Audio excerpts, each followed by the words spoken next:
കഴിഞ്ഞ വർഷം ഏകദേശം ഈ ഒരു സമയത്ത് ഒരു റാൻഡം ഡേ ഞാൻ എൻ്റെ ഫോൺ ജസ്റ്റ് ഇങ്ങനെ സ്ക്രോൾ ചെയ്തുകൊണ്ടിരിക്കുമ്പോൾ ഷീജ എന്ന് പറയുന്ന ഒരു മാമിൻ്റെ ഒരു വീഡിയോ കാണാനിടയായി.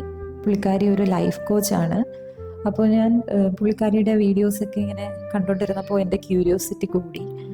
ഞാൻ പറഞ്ഞിരുന്നല്ലോ ഞാൻ സ്ലോ ഡൗൺ ചെയ്യുകയാണ്, ഒരു ബ്രേക്കിലാണെന്നൊക്കെ. അപ്പോൾ എൻ്റെ മനസ്സിൽ എപ്പോഴും ഡു സംതിങ് വാല്യുബിൾ എന്നിങ്ങനെ പറഞ്ഞുകൊണ്ടേയിരുന്നു. ആൻഡ് ഷീജ മാമിൻ്റെ ഒരു വീഡിയോ എന്ന് പറയുന്നത് വിഷൻ ബോർഡ് ക്രിയേറ്റ് ചെയ്യുന്നതിനെ പറ്റിയായിരുന്നു. ആൻഡ് അതിലൂടെ എങ്ങനെ നമ്മുടെ ഡ്രീംസ് അച്ചീവ് ചെയ്യാമെന്നുള്ളത്. And she also invited the viewers to attend her free workshop about all these things, എങ്ങനെ നമുക്ക് വിഷൻ ബോർഡ് ക്രിയേറ്റ് ചെയ്യാമെന്നൊക്കെ വെച്ചിട്ട്. അപ്പോൾ ഞാൻ ആ വർക്ക്ഷോപ്പിൽ രജിസ്റ്റർ ചെയ്തു, അറ്റൻഡ് ചെയ്തു. എന്നിട്ട് നോട്ട്സൊക്കെ എഴുതിയെടുത്തു, എങ്ങനെ വിഷൻ ബോർഡ് സെറ്റ് ചെയ്യാം, എന്തൊക്കെയാണ് എന്നുള്ളതൊക്കെ.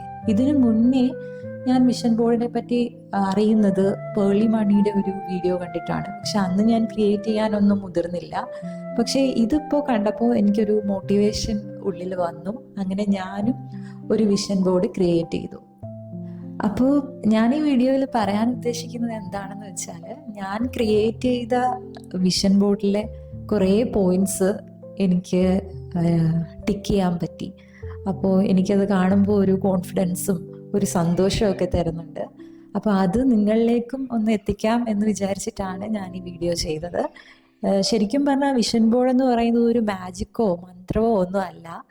നമ്മൾ കുറച്ചും കൂടി അവെയർ ആകും, നമുക്ക് എന്തൊക്കെ ഗോൾസാണ് നമ്മുടെ ലൈഫിൽ അച്ചീവ് ചെയ്യേണ്ടതെന്ന് ഉള്ളത്.